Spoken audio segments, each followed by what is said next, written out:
오늘은 왜 기도해야 하나요? 라는 주제로 함께 말씀을 나누기를 원합니다. 한번 따라해 보실까요? 왜 기도해야 하나요? 제가 호주에서 살았던 적이 있었습니다. 하루는 길에서 전도를 하는데 저 멀리서 한국인이 걸어오고 있었습니다. 그래서 함께 전도하던 자매와 함께 가서 복음을 전하고 교회로 초청을 했는데 아무 반응이 없는 거예요. 그래도 배운 대로 그냥 돌려보낼 수 없으니 번호를 교환하자. 이렇게 만난 것도 하나님의 은혜인데 같은 유학생의 처지인데 함께 커피라도 마시면서 다음에 교제하자. 그래서 번호를 받고 헤어지게 됐습니다. 그날 밤에 저는 잠자리에 들기 전에 늘 하던 대로 기도했습니다. 어떻게 했다고요?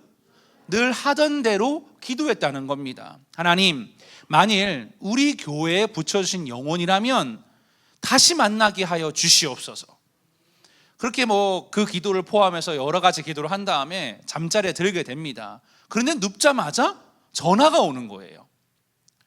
전화를 받았더니 이런 이야기를 합니다. 저는 아까 낮에 만났던 그 사람입니다. 저 교회 가고 싶습니다. 할렐루야. 기도하고 눕자마자 전화가 온 거예요. 그리고 이야기를 들어보니 저를 만나고 이제 집으로 돌아갔는데 한국에서 전화가 왔다는 겁니다. 아버지가 쓰러졌으니, 어머니가 전화가 온 거예요. 아버지가 쓰러졌으니 너가 교회에 가서 기도하면 아버지가 나을 것 같다. 꼭 교회 가서 기도해라 라고 어머니가 권면했다는 겁니다. 그 말을 듣고 낮에 만났던 제가 생각이 났다는 겁니다. 그래서 그 주일에 교회에 왔다는 거예요. 할렐루야. 여러분, 저는 이 일이 우연이라 생각하지 않습니다. 늘 하던 대로 기도했더니 하나님이 경험케 하신 예비된 만남이고 축복인 줄로 믿습니다. 오늘 우리가 함께 읽은 본문도 같은 맥락이에요. 우리가 잘 알고 있는 이야기고 눈 감고도 설명할 수 있는 이야기예요. 베드로와 고넬료가 서로 만나지 않았습니까? 만나기 전에 환상을 봤지요. 환상을 봤는데 여러분, 사실 이 베드로가 고넬료의 청함을 받고 고넬료의 집으로 가지 않았습니까? 여러분, 사실 여러분들이 알고 있듯이 고넬료는 백부장이었고 이방인입니다. 그리고 욥바에 머물던 유대인이었던 베드로가 그 고넬료의 집에 가게 돼서 만나게 됐다는 게 오늘 이야기지 않습니까? 여러분, 이 베드로와 고넬료의 이야기는 결정적인 순간에 그들의 순종을 통하여서 이방인 선교의 문이 열리게 된 줄로 믿으시기를 바랍니다. 그래서 이방인 고넬료가 세례를 받고 성령을 경험하고 교회의 공동체 일원이 되는 놀라운 선교의 확장이 오늘 이 본문을 통하여 일어나게 된 줄로 믿습니다. 그러면 오늘 우리는 말씀을 통하여서 이 고넬료와 베드로가 필연적으로 만날 수밖에 없었던 이유에 대해서 함께 나누기를 원해요. 자, 여러분 보세요. 이런 이야기부터 해볼게요. 고넬료가 먼저요, 베드로에게 사람을 보내서, 다시 말씀드릴게요, 베드로가 기도하는 중에 환상을 본 거예요. 베드로에게 찾아가라고. 그래서 초청을 하게 됩니다. 자, 우리 5절과 6절 말씀을 함께 화면을 보시고 읽어보도록 하겠습니다. 시작. 내가 지금 사람들을 욥바에 보내어 베드로라 하는 시몬을 청하라. 그는 무두장이 시몬의 집에 유숙하니 그 집은 해변에 있다 하더라. 여러분, 이 일은 당시에 사회적 통념과 문화적 이질성, 종교적 차이로 봤을 때 어려운 일입니다. 하나님께서 베드로에게 사람을 보내서 청하라고 고넬료에게 명령했지만 이것은 고넬료의 입장에서도 순종하기는 어려운 일이에요. 왜냐하면 여러분, 고넬료는 이달리아 부대 백부장, 요즘 말로 하면 군인이에요. 군인. 그 당시의 권력자입니다. 그리고 더군다나 이 고넬료는 이방인입니다. 어차피 이 유대인과 이방인이 상종하지 않는 거는요, 이방인도 알았을 거예요. 어쩌면 사람을 베드로에게 보내는 일은 헛수고와 같이 느껴졌을 거예요. 그런데도 고넬료는 그 베드로를 만나게 된 그 요인이 뭐냐면 하나님의 음성을 들었고 그 말씀에 순종했기 때문입니다. 할렐루야. 자, 그렇다면 거꾸로 베드로의 입장에서는 고넬료의 초청을 받았을 때 그 초청에 응하는 것이 쉬운 일이었을까요? 어려운 일이었을까요? 예, 어려운 일이었습니다. 왜냐하면 당시에 예수님의 제자들, 사도들, 그들의 입장에서 이방인에게 가서 복음을 전한다는 것은 불가능과 같은 일이었습니다. 사실 베드로는 여러분 고넬료가 누구인지도 몰랐을 거예요. 베드로의 생각에는 이방인 선교의 필요성을 느끼지 못했을 것입니다. 여러분 그때까지만 해도요, 베드로의 가치관은 어떤 게 있었냐면요, 복음은 오직 이스라엘의 것이다, 이스라엘의 전유물이다, 이렇게 생각했다는 거예요. 그러니까 보세요, 여러분 더 어려운 일은 뭐냐면 지금 이 베드로가 있는 곳에서 고넬료가 찾아온 게 아니에요. 사람을 보내서 오라는 거예요. 다시 말씀드릴게요. 베드로가 있는데 고넬료가 찾아온 것도 아니고 그저 사람을 보내서 심지어 50km 떨어진 곳으로 오라는 겁니다. 쉬울까요? 어려울까요? 저 같으면 안 갈 거예요. 굳이 초청에 응할 까닭이 없었겠지요. 그럼에도 불구하고 베드로도 이 초청에 응하게 되고 둘의 만남이 이루어졌다는 겁니다. 할렐루야. 여러분 하나님께서 하라고 말씀하신 것들에 이 두 사람의 순종했을 때 그 만남의 축복이 이루어지게 된 줄로 믿으시기를 바랍니다. 여러분 지금 인생에 일어나고 있는 일들이 있을 거예요. 내가 만나는 사람이 있을 겁니다. 내가 일하고 있는 직장 생활이 있을 겁니다. 내가 사업을 하고 누군가는 직분을 감당하고 다양한 모습으로 살아가지만 여러분 인생 가운데 일어나는 일들은 우연이 아니라 하나님의 예비된 계획이고 축복인 줄로 믿으시기를 바랍니다. 여러분 어떤 분은 그래요. 세상 말로의 목사님 제 팔자가 사나워서요. 팔자 이렇게 얘기하는 분들 꼭 있더라고요. 권사님들 중에요. 팔자가 사나워서 팔자가 뭡니까 믿는 사람이요. 어떤 분은 그래요. 목사님 그거는요 기도해도 안 되는 일입니다. 그냥 우연히 일어났겠지요. 꼭 그렇게 얘기하는 분이 목사에게 그렇게 얘기하는 분이 있어요.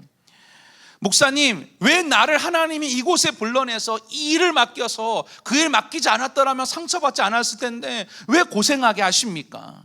여러분 그렇지 않습니다. 성경은 하나님을 사랑하는 자, 곧 그의 뜻대로 부르심을 입은 자들에게는 합력하여 선을 이루느니라. 이게 무슨 말이에요? 우연이 없고 하나님이 사랑하는 사람에게는 모든 것이 하나님의 계획이라는 것입니다.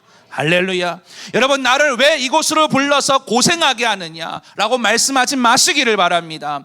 하나님이 나를 지금 이곳에 불러서 이 모양대로 쓰임받게 하시는 것 하나님의 가장 좋은, 다시 말씀드릴게요, 하나님께서 가장 원하시고 가장 좋은 계획인 줄로 믿습니다.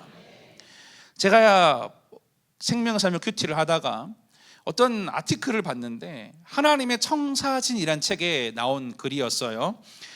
말씀을 드릴게요. 어떤 목사님께서 교회 청년들과 함께 이제 미국에서 사역하셨던 것 같아요. 청년들과 함께 쿠바에서, 쿠바 아세요?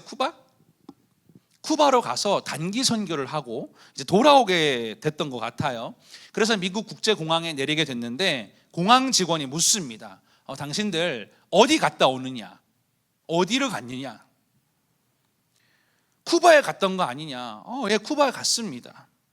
그 직원이 엄중한 목소리를 말합니다. 지금 당신들이 허가 없이 쿠바를 방문하면 미국 법에 따라 10년 징역형이나 100만 불의 벌금형을 받아야 됩니다. 그러니까 그 당시에는 쿠바와 미국 관계가 굉장히 냉전 관계였기 때문에 이게 허용하지 않았나 봐요. 그 말을 듣는 순간 이 목사님은 함께 선교팀을 데리고 갔잖아요. 겁이 나는 거예요. 나는 괜찮은데 우리 청년들에게 해가 갈까 봐 걱정이 됐던 것 같습니다.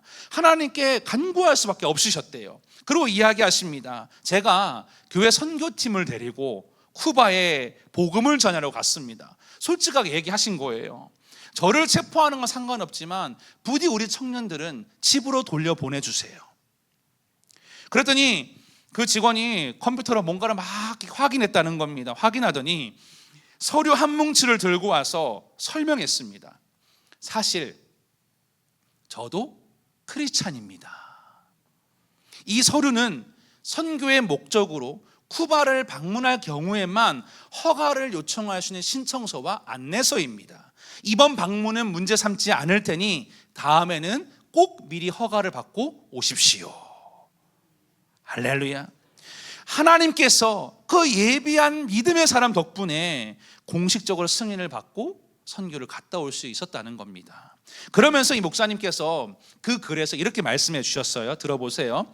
하나님은 그분의 뜻을 온전히 이루기 위해 우리 삶의 현장 곳곳에 돕는 사람을 배치해 두시니 꼭 필요한 때에 만나게 하십니다. 여러분, 마찬가지입니다. 오늘 본문의 고넬료와 베드로도 하나님께서 예비하신 만남의 축복입니다. 믿으십니까? 이 만남은 기독교 역사의 획을 그었다는 겁니다. 이방인 선교의 시작이지 않습니까? 여러분, 그 만남의 원동력이 있다면 바로 그들이 기도했고 하나님 말씀에 순종했을 때 이루어지게 된 줄로 믿습니다. 만일 여러분 그 두 사람이요, 하나님 저는요 그 이방인하고 상종할 수 없습니다, 하나님 저는 그 유대인하고요 만나고 싶지 않습니다 라고 말했더라면 아마 촛대를 옮겨서 다른 사람을 그 역사의 무대에 세우실 수도 있었을 것입니다. 그런데 무엇보다 베드로와 고넬료가 결정적인 선택의 순간을 마주했을 때 그들은 기도했고, 할렐루야, 그들은 기도했고 그 기도의 자리에 있었을 때에 하나님이 그들을 쓰실 수 있었음을 믿으시기를 바랍니다. 저는 그런 기도의 자리가 여러분 가운데 있게 되시기를 주님의 이름으로 축복합니다. 우리 옆 사람 인사해 볼까요? 우리 기도하여 하나님의 계획을 깨달아야 합니다. 자, 조금 더 나아가서 이야기를 해볼게요. 기도에 대해서 얘기를 해볼 텐데요. 여러분, 기도하는 게 어려워요, 어려워요? 어렵죠. 좀 바쁘십니까? 아침에 나가면 저녁에 들어오시고 집에 가면 밥하시고 빨래하고 얼마나 할 일이 많습니까? 바쁘죠. 그런데 여러분 그거 아십니까?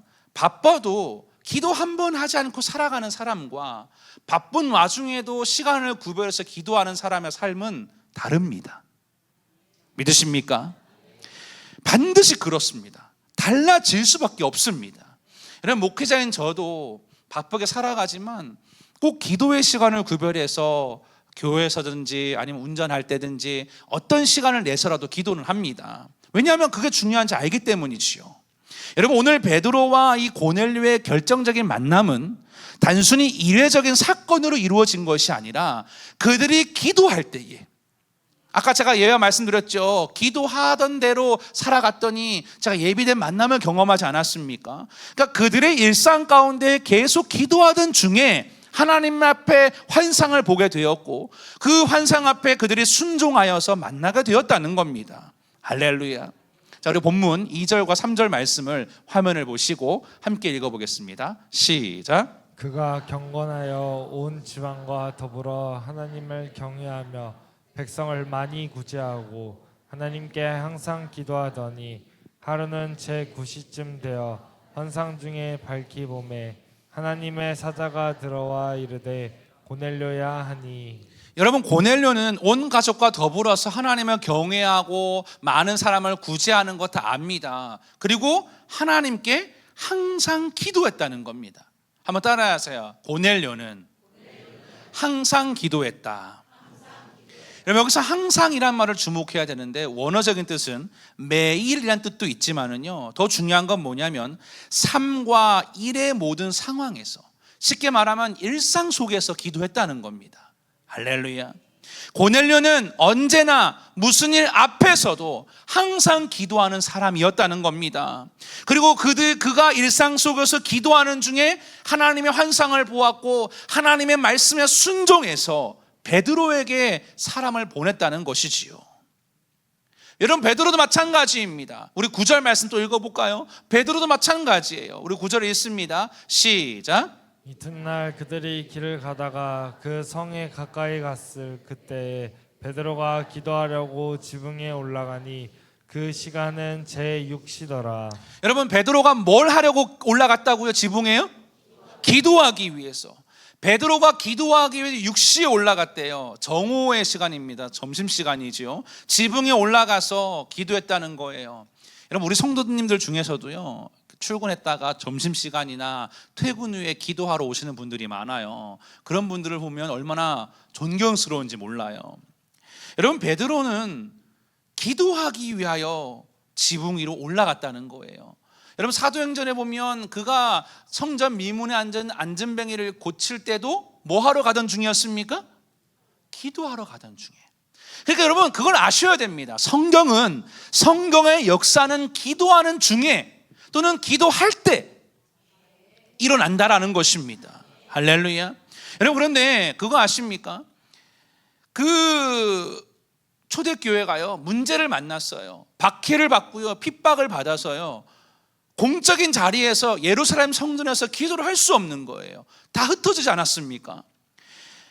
기도할 수 있는 자리가 사라졌다는 거죠. 물론 여러분, 우리는요, 기도할 수 있는 자리가 있어도 기도를 안 한다는 게 좀 안타까운 현실이에요. 지금 베드로는요, 요빠에 머무르고 있습니다.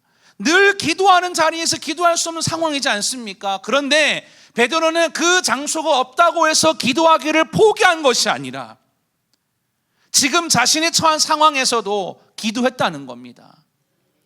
뭐 불편해서, 뭐 나이가 많아서, 몸이 아파서 기도를 못한 게 아니라, 뭐 마음이 상해서, 뭐 어떤 이유를 대고 기도를 못한 게 아니라, 지금 베드로는 자기가 있는 그곳에서도, 할렐루야, 시간을 정해놓고 기도를 했다는 것입니다. 여러분, 심지어 베드로가 어디 올라갔어요? 지붕 위로 올라갔습니다. 여러분, 지붕은요, 생활권과 분리된 장소이지 않습니까? 그러니까 일반 공간하고는 다른 공간이지요. 어떤 주석학자는요, 이 팔레스타인의 이 가옥의 지붕에 대해 설명하는데요, 평평해요. 이렇게 우리처럼 이렇게 각지거나 그렇게 되어 있지 않고 평평한 뭐 옥상처럼 그렇게 되어 있다고 해요.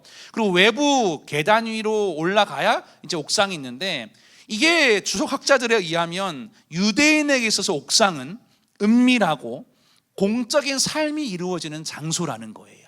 그러니까 베드로는 은밀한 기도를 하기 위해서 옥상을 택했고 올라가서 기도하는 중에 환상을 봤다는 겁니다. 할렐루야. 여러분, 기도하는 중에 결정적인 순간을 마주했다는 거죠. 여러분들에게는 그러한 은밀한 기도의 장소가 있습니까? 베드로와 고넬료가 환상을 보았던 시간과 장소는요, 그렇다고 해서요, 막 특별한 곳은 아니었어요.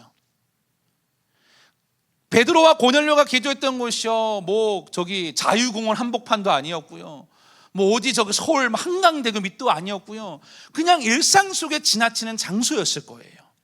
여러분, 그렇습니다. 하나님은 그들의 그 친밀함과 그 기도의 교제 시간에 만나 주셨다라는 거예요. 우리 권사님이 간증하셨죠. 권사님에게는 그 아주 맛있는 저 홍어무침 정말 사랑해요. 그 홍어무침 그 무치는 그 식당이요, 남들이 보기에는 거기서 어떻게 기도하냐 할 줄은 몰라도 권사님에게는 그 홍어무침을 무치는 그 장소가 기도의 장소였다는 거죠. 할렐루야. 여러분, 저는 요즘 일상이란 키워드가 계속 제 마음에 맴돕니다. 여러분, 우리는 교회에서만 기도할 게 아니라 내가 한 주간 동안 세상을 살아가면서 그 성전 삼은 그곳에서 하나님 앞에 기도할 때에 하늘문이 열리고 오늘 고넬료와 베드로가 만났던 것처럼 만남의 축복이 이루어지고, 할렐루야, 기도할 때 그곳에서 하나님의 역사가 나타나게 될 줄로 믿으시기를 바랍니다. 여러분, 주님과의 친밀함이, 주님 앞에 기도하는 시간이 나의 바쁨을 앞설 수 없음을 기억하시기를 바랍니다. 아무리 바쁘고 시간이 없어도 여러분, 기도하셔야 됩니다. 기도하기 좋은 계절에 그냥 그저 내 먹고 피곤하고 쉬고 자는 데만 시간을 보내겠습니까? 나와서 기도하셔야지요. 아멘.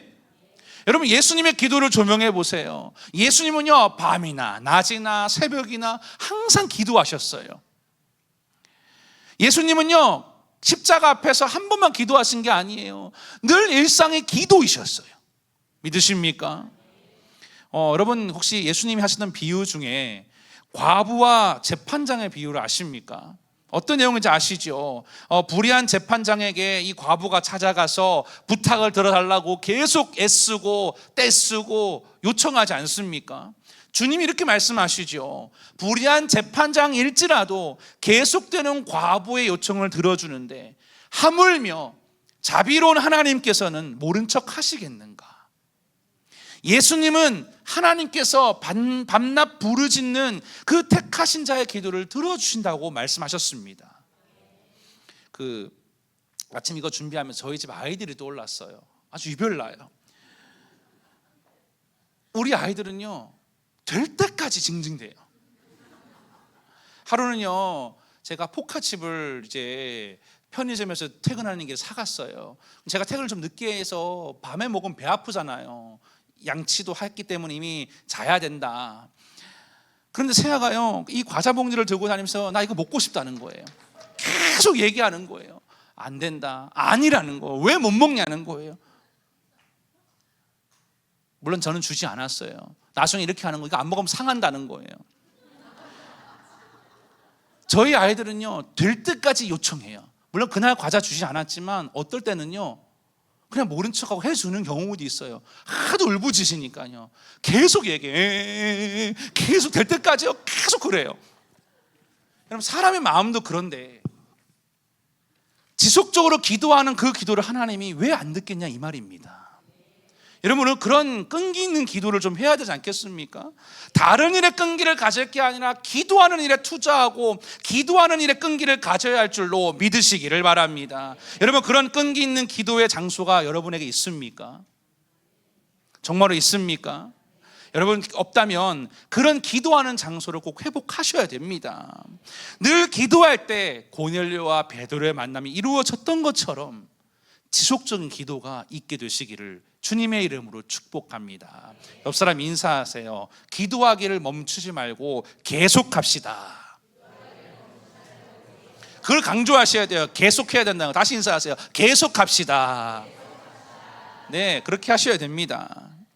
자, 말씀을 한 단계 더 깊이 들어가 보도록 할게요. 여러분 베드로가 고넬료만 환상을 본 게 아니에요. 고넬료는 하나님이 나타나신 환상 중에 시몬 베드로에게 청하라는 거예요. 만날 수 있도록. 거꾸로 베드로도요 하나님께서요 환상을 보여주십니다. 이 환상의 내용이 굉장히 중요한데 너무 길어서 조금 중략해 오긴 했는데, 자 우리 11절부터 16절까지의 말씀을 화면을 보시고 한번 천천히 큰 목소리로 읽어보도록 하겠습니다. 시작. 하늘이 열리며 한 그릇이 내려오는 것을 보니 큰 보자기 같고 내 귀를 메어 땅에 드리웠더라. 그 안에는 땅에 있는 각종 네 발 가진 짐승과 기는 것과 공중에 나는 것들이 있더라. 또 소리가 있으되 베드로야 일어나 잡아먹어라 하거늘 베드로가 이르되 주여 그럴 수 없나이다. 속되고 깨끗하지 아니한 것을 내가 결코 먹지 아니하였나이다. 이런 일이 3번 있은 후 그 그릇이 곧 하늘로 올려져 가니라. 아멘. 여러분 만일 기도하는 중에 여러분들이 하나님의 음성을 듣는다면 순종하시겠어요? 안 하시겠어요? 진짜 하세요? 하고 계신 줄로 믿습니다. 그런데 실제로 현실은요 순종하기가 어려울 때가 더 많아요. 왜 그럴까요? 여러분 그거 아십니까? 예수님 당시에도요 수많은 무리들이요 예수님의 기적을 다 보았어요. 5,000명을 먹이시는 것도 보았고요, 안진뱅이가 일어나는 것도 보았고요, 눈먼 자가 눈을 뜨는 것도 보았습니다. 심지어 어떤 사람들은 죽은 자가 살아나는 것도 보았어요. 그런데도 믿지 않더라는 겁니다. 여러분 우리도 저것은 있을 수 없는 일이야 라고 나의 가치관이 확고하고 고집을 부리지 않습니까? 그런 마음을 먹고 나면요 아무리 죽은 자가 살아나는 기적을 만나도요 그 사건이요 마음에 들어오지 않는 게 사람입니다. 여러분 왜 기도하는 게 중요한지 아십니까? 계속 기도해야 우리의 뜻을 꺾고 하나님의 뜻에 순종할 수 있음을 믿으시기를 바랍니다. 여러분 베드로가 그랬습니다. 기도할 때 뭘 봤어요? 환상을 봤어요. 오늘 환상에 보니까요 하늘이 열리고 내 귀퉁이가 묶어져 있는 큰 보자기 같은 게 뚜루 내려오는 거예요. 해플 배고픈 시간에 고기들이 들어있는 거예요. 뭐가 다 설명하면 배가 고프니까요. 막 고기들이 들어있는데 온갖 짐승들이 들어있는데 하필 그 짐승 사이에 율법에 먹으면 안 되는 짐승들이 섞여 있는 거예요. 하늘에서 분명히 음성이 들립니다. 뭐 하라고요? 잡아먹어라. 그럼 순종하면 되잖아요. 그런데 베드로는 단호하게 말합니다. 먹을 수 없습니다. 하나님 두 번째로 말씀하십니다. 내가 깨끗하다고 하는데 왜 너가 속되다라고 말하냐? 먹어라. 아닙니다. 또 말씀하십니다. 먹어라. 아닙니다. 베드로가 말을 듣지 않는 거예요. 여러분, 하나님의 말씀에 순종하기란 참으로 어려운 일이지요. 물론 베드로가요, 엄밀히 말하면요, 율법을 존중한 건 맞습니다. 율법에 먹지 말라고 했잖아요.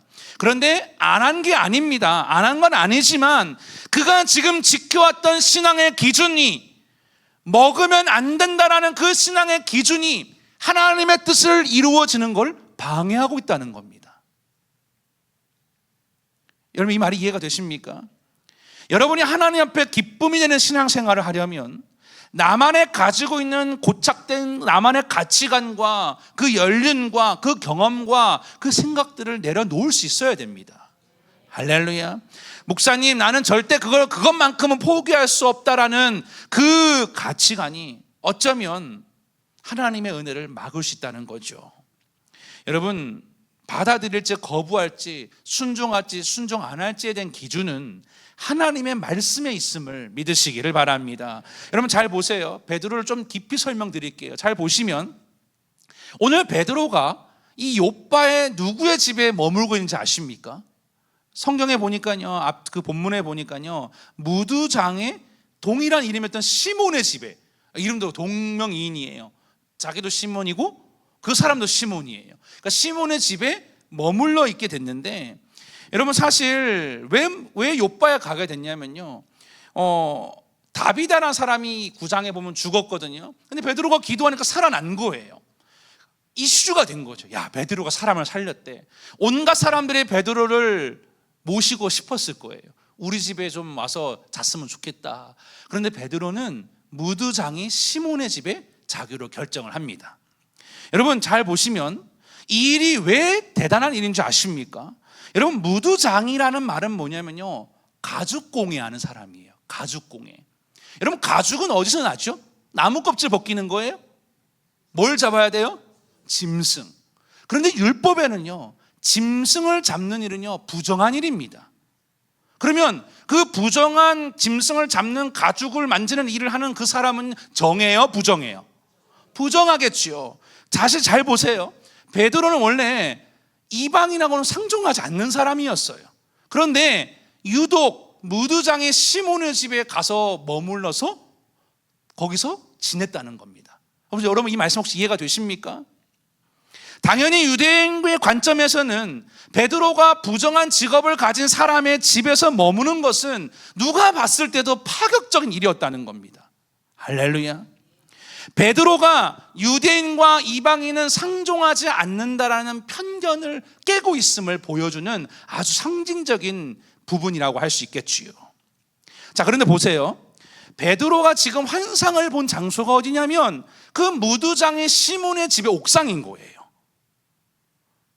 근데 옥상에서요, 뭔 환상을 봤어요? 뭐가 내려왔어요? 보자기가 내려왔는데 거기에 하나님이 먹으라고 했을 때 베드로가 뭐라 이야기합니까? 먹을 수 없다 이렇게 얘기했어요. 분명히 베드로는 그 무두장의 시몬의 집에 머물러서 뭔가 바뀐 것 같지 않습니까? 그런데 유독 그 환상만큼은 하지 않겠다라고 고집을 부리고 있다는 거죠. 여전히 베드로는 자신의 생각으로 가득 차 있다는 겁니다.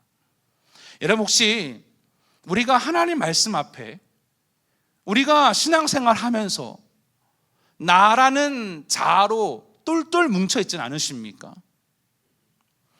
나의 생각 때문에, 나의 기준 때문에 그것이 가득 차 있어서 하나님의 은혜를 방해하고 있지는 않습니까?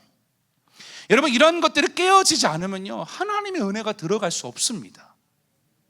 여러분의 사람으로 똘똘 뭉쳐있는 그 사람에게는 아무리 하나님이 뭔가 축복을 해주려고 해도 그 나만의 방식과 가치관과 생각과 고집이 그걸 가로막는다는 사실을 알아야 됩니다.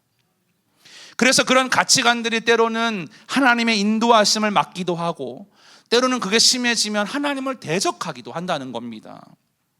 그것을 잘 보여준 이야기가 또 누가복음에 나와요. 여러분, 누가복음에 보면 바리새인과 세리의 비유가 나와요. 여러분 잘 보시면 두 사람이 기도를 했는데, 바리새인은요 따로 서서 기도를 한 사람이었고요, 세리는 멀리 서서 기도를 하게 됩니다. 자, 누가복음 18장 11절 말씀 함께 읽어볼게요. 시작. 바리새인은 서서 따로 기도하여 이르되 하나님이여, 나는 다른 사람들 곧 토색, 불의, 간음을 하는 자들과 같지 아니하고 이 세리와도 같지 아니함을 감사하나이다. 자, 보세요. 서서 기도하는 건 문제가 아닌데 지금 바리새인들은 그 세리들과 거리두기를 한다는 겁니다. 뭐 한다고요? 왜 거리두기를 했을까요? 그 지금 바리새인의 마음 안에는요, 나만의 기준이 뚜렷한 거예요. 저 사람은 우리와 상종할 수 없어, 저 사람은 의롭지 않아 라는 어떤 자기만의 기준과 가치관과 자기 자아로 똘똘 뭉쳐져 있으니 그들이 하는 기도가 역사를 당겨올 수 있겠습니까? 예수님은 그래서 바리새인의 기도에 대해서 의롭다라고 말씀하지 아니하시고 세리를 향해서 의롭다라고 말씀하신 줄로 믿습니다.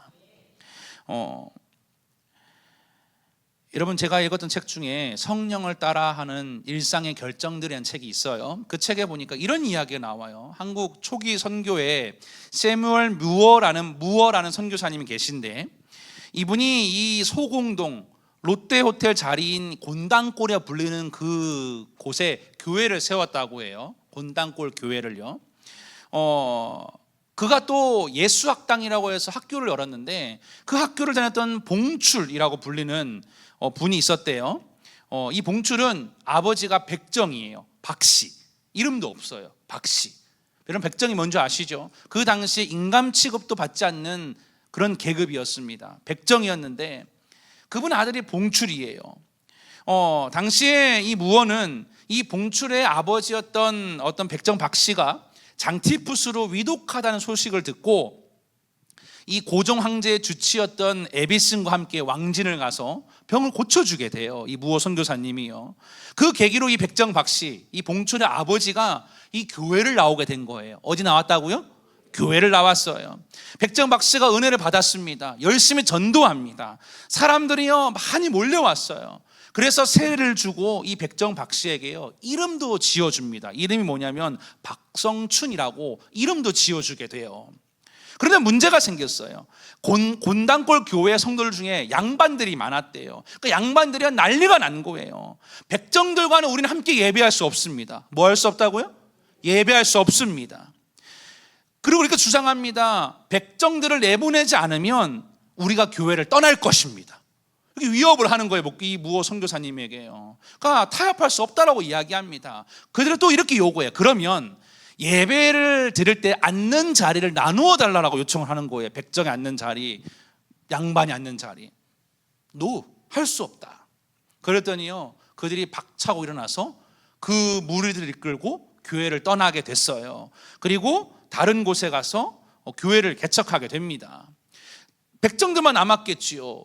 이 박성춘이라는 분이요 전도를 열심히 합니다. 그래서 많은 백정들이 와서 예배를 드려서 그 곤단골 교회가 백정교회다라고 불렸다는 겁니다. 자, 그런데 그에 갈라졌던 그 교회가 뉘우치고 나중에 돌아오게 돼요. 돌아와서 하나로 뭉쳤는데 그 교회가 바로 인사동에 있는 승동교회라는 겁니다. 승동교회. 당시에는 교인이 100명이었는데 100명 중에 백정이 30명이었대요. 많은 분들이 전도된 거죠. 더 놀라운 사실은 뭐냐면 승동교회에서 이 백정 박씨였던 박성춘 이분이 장로님이 되었고요. 심지어 왕손이었던 이재영이라는 분도 장로님이 되게 돼요. 놀라운 일이지 않습니까? 그러니까 더 놀라운 건 뭐냐면 이 박성춘의 아들인 봉출이가요 나중에 세브란스 병원의 전신인 제중원 의학교의 1기 졸업생이 돼요. 그리고 이 10년 동안 이 세브란스 병원의 전신인 재중원 이 학교의 설립자인 에비슨 선교사님과 함께 교수로 재직을 하게 됩니다. 할렐루야. 그러니까 여러분 보세요. 그 편견을 깨고 순종했던 한 사람으로 인해서 선교의 문이 열렸다는 겁니다. 할렐루야. 여러분 혹시 오늘 내 안에 나만의 그런 견고한 진이 혹시 있습니까? 오늘 기도하는 중에 기도해야 되는 이유는 뭐냐면 그런 견고한 진을 깨야 되기 때문입니다. 인천지역의 성도들 안에는 그런 견고한 진이 없게 되기를 축복합니다. 할렐루야. 자, 그러면 어떻게 베드로가 이방인을 향한 편견을 드디어 깨고, 보세요, 분명히 무두장이 시몬의 집에 있을 때는 편견을 깨는 것처럼 보였어요. 그 옥상에 올라가서 기도하는 중에 환상을 봤는데 보자기가 내려오는 것을 보면서 다시 편견이 생겼는지는 모르겠지만 먹을 수 없다라고 주장하던 그 베드로가 변화됐습니다. 자, 말씀을 읽어볼게요. 17절부터 20절까지의 말씀을 함께 읽어보겠습니다. 시작. 베드로가 본 바 환상이 무슨 뜻인지 속으로 의아해 하더니 마침 고넬료가 보낸 사람들이 시몬의 집을 찾아가 거기에 서서 불러 묻되 베드로라 하는 시몬이 여기 유숙하느냐 하거늘 베드로가 그 환상에 대하여 생각할 때에 성령께서 그에게 말씀하시되 두 사람이 너를 찾으니 일어나 내려가 의심하지 말고 함께 가라 내가 그들을 보내었느니라 하시니. 자, 보세요. 이 장면을 보세요. 여러분, 베드로가 그 환상에 대해 생각한 거예요. 이건 이상하다, 말이 안 된다고 생각했을 거예요. 그런데 그 순간 성령님이 말씀하십니다. 두 사람이 너를 찾으니 의심하지 말고 가라. 기도하는 중에 편견을 똘똘 뭉친 베드로에게 누가 말씀하셨어요? 성령이 말씀하셨어요. 의아하게 생각했어요. 나는 저 사람들하고 상종할 수 없고 먹을 수 없는 일인데 고민했을 거 아니겠습니까? 왜 하나님 먹으라 했을까? 그 고민한 찰나에 성령이 말씀하시는 겁니다. 두 사람이 왔다. 의심하지 말고 가라는 겁니다. 할렐루야. 기도할 때 성령께서 말씀하셨고 그 마음을 변화시켜 주셔서 이방인 향한 편견을 깨고 자기의 생각과 고집을 꺾고 이방인 선교의 문을 열게 된 줄로 믿으시기를 바랍니다. 그 이후에요, 베드로는 자기의 종교적인 신념까지도 깨버렸어요. 그리고 이방인에게 물로 세례를 베푸는 일을 금할 수 없다라고 선언합니다. 할렐루야. 뭐 할 때예요? 기도할 때 성령의 음성을 듣고 순종하게 됐고 완전히 베드로가 뒤집어지게 됐다는 겁니다. 할렐루야. 베드로의 변화의 결단은요, 일상 가운데 기도하는 중에 성령이 임했고 그 성령을 통하여서 변화가 된 줄로 믿습니다. 여러분, 이건 남의 이야기가 아니라 우리의 이야기입니다. 오늘 기도할 때 여러분의 고집을 꺾으시고 하나님의 은혜가 임하게 되기를 주님의 이름으로 축복합니다. 제 이야기를 하고 말씀을 정리하도록 할게요. 제가 여러 번 말씀을 들었는데, 제가 인천지혜교회 15년도에 전도사로 부임하게 됐을 때 이기혁 감독님께서 저를 권면해 주셨어요. 좋은 사역지가 있으니 논현동의 인천제일교회 전도사로 사역했으면 좋겠다. 어떻게 했냐고 물으시는 거예요. 여러분, 그에게 물으시는데 감히 어떻게 아니라고 얘기합니까? 왜냐하면 얼마나 저를 사랑하셨기에 그런 자리를 제안해 주십니까? 감히 제가 뭐라고요? 당연히 감독님 권면하시면 은혜이지 않습니까? 사랑하니까 좋은 자리를 권면해 주셨는데요, 전 속으로 막 계산하기 시작했어요. 나는 논현동이 어딘지도 모르고 이제 담임 목사님이 한 번도 만나서 대화해 본 적도 없고, 물론 나중에 만나서 목사님과 귀한 대화를 나눴지만 나는 목사님 누군지도 모르고 논현동을 가본 적도 없고, 저는 구월동에서만 살았거든요. 평생 살으라 마음먹었던 곳이 구월동이에요. 근데 지금은요, 구월동보다 논현동이 좋아요. 제 마음의 고향이에요. 구월동 안 가도 돼요. 그러니까 저 안에 나름 제 안에 편견이 있었던 거예요. 그 교회가 어떤 교회인지도 모르고, 나는 거기 성도들도 모르고, 나는 평생 9월 성전에서 사역하려 마음을 먹었는데 감독님이 갑자기 가라고 말씀하시니 이건 기도를 해도 아무 응답이 없는 거예요. 은혜가 되겠습니까? 왜 안 됐을까요? 제 마음에 고집과 아집으로 가득 차 있으니 그 감독님의 권면이 제 귀에 들어왔겠냐 이 말입니다. 그런데 이해되지 않는다고 피하진 않았어요. 처음에 물론 감독님 피해 좀 도망 다녔어요. 감독님 안 뵈려고 막 요래 가고 저래 가고. 근데 하필 신기한 게요, 엘리베이터 타고 딱 1층 문 열렸는데 감독님이 딱 타시는 거예요. 그런 경험도 있었어요. 물론 중요한 건 뭐냐면 제가 새벽마다 기도했어요. 그런데 하나님이 기도할 때 이해되게 해주셨어요. 물론 그때는 100% 다 이해하지를 못했어요. 그런데 지금 제가 2025년도가 되고 보니요, 사역을 하면 할수록 이해가 되는 거예요. 왜 하나님이 감독님을 통해 말씀하시고, 왜 기도할 때 마음을 바꾸게 하시고, 왜 인천제일교회 사역하게 하셨는지를요, 지금 선택하기를 너무 잘했다, 딱 물음을 치면서 나는 딱 여기 있어야 돼, 얼마나 감사했는지 몰라요.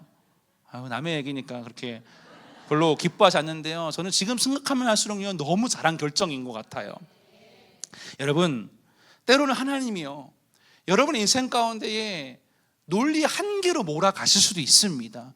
권사님 간증하셨듯이 나는 분명히 기도했는데 왜 풀리지 않고 경제적 어려움이 있을까 고민하셨을 거예요. 이처럼 우리도 결정적인 순간이 올 수도 있습니다. 그럴 때 내 고집과 내 편견을 내세우지 마시고 기도하실 때 그 고집을 꺾게 되기를 축복합니다.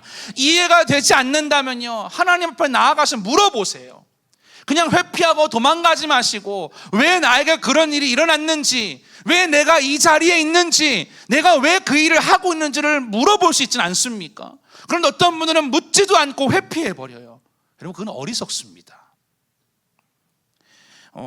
서정호 목사님이라는 분이요 이런 말을 했어요. 제가 읽어드릴게요. 들어보세요. 믿음이란 내 뜻을 버리고 하나님의 뜻을 따르는 것이다. 때로는 고집스럽게 하나님께 대들고 밀어붙이려 하다가도 그것이 하나님의 뜻이 아님을 깨달으면 기꺼이 고집을 꺾고 피를 토하는 심정으로 주님의 뜻에 온전히 맡기는 행위가 믿음이다. 여러분, 이 말 이해되십니까? 때로는 하나님께 막 대들어요. 하나님 그건 아닌 것 같습니다. 막 고집을 부리다가도요, 기도하다 보면요 하나님의 뜻을 결국 알게 될 거예요. 그러면 피를 토하는 심정으로 간절하게 그 뜻에 순종하는 것, 그게 믿음이라는 거죠. 여러분, 하나님의 생각은 우리의 생각과 다릅니다. 하나님의 생각은 우리의 생각보다 훨씬 큽니다. 베드로가 만약에 하나님이 먹으라고 했을 때 끝까지 할 수 없습니다라고 고집을 부렸더라면 어떻게 됐을까요? 아마 그의 사역의 지경은 욥바로 끝났을 거예요. 그러나 기도하는 중에 자기의 고집을 꺾고 하나님께 순종했더니 그의 사역의 지경이 욥바에서 가이사랴까지 나아가게 된 줄로 믿습니다. 여러분, 그런 인생의 또는 영적인 유연함이 오늘 여러분 가운데 기도하는 중에 소유하게 되시기를 주님의 이름으로 축복합니다. 말씀을 정리하겠습니다. 여러분, 우리는 이 둘의 만남의 결과에 주목해 보아야 됩니다. 이 두 사람이 만났을 때 베드로가요 생각이 완전히 바뀌었어요. 전에는 구원이 어떤 민족, 인종, 계층, 성별에 따라서 제한적이라 생각을 했습니다. 그런데 그 기도할 때 고집을 꺾고 하나님을 만나고 변화됐습니다. 그리고 모든 사람이 구원받기를 원한다라는 진리를 베드로가 깨닫게 됐습니다. 그리고 고넬료도 하나님께 순종해서 사람을 보내서 베드로를 초청하게 됐을 때 그 고넬료가 성령을 경험하고 세례를 받고 교회의 일원이 되었다라는 것입니다. 사랑하는 성도 여러분, 누구나 하나님께 쓰임 받을 수 있지만 모두가 쓰임 받는 건 아닙니다. 하나님 앞에 기도하는 자리를 만드셔서 그 기도하는 가운데 준비되셔야 됩니다. 나로 꽉 차 있는 내 마음을 비우셔서 하나님으로 채우게 되기를 축복해요. 특별히 여러분을 축복합니다. 오늘 기도할 때 성령님께서 역사하실 것입니다. 그 빛의 조명 아래 나아가셔서 나를 완전히 꺾어버리시고 나의 아집, 그 연륜, 그 다 꺾어버리시고 오늘 기도함으로 더 넓은 지경으로 나아갈 수 있는 성도님들이 되시기를 주님의 이름으로 축복합니다. 축복합니다.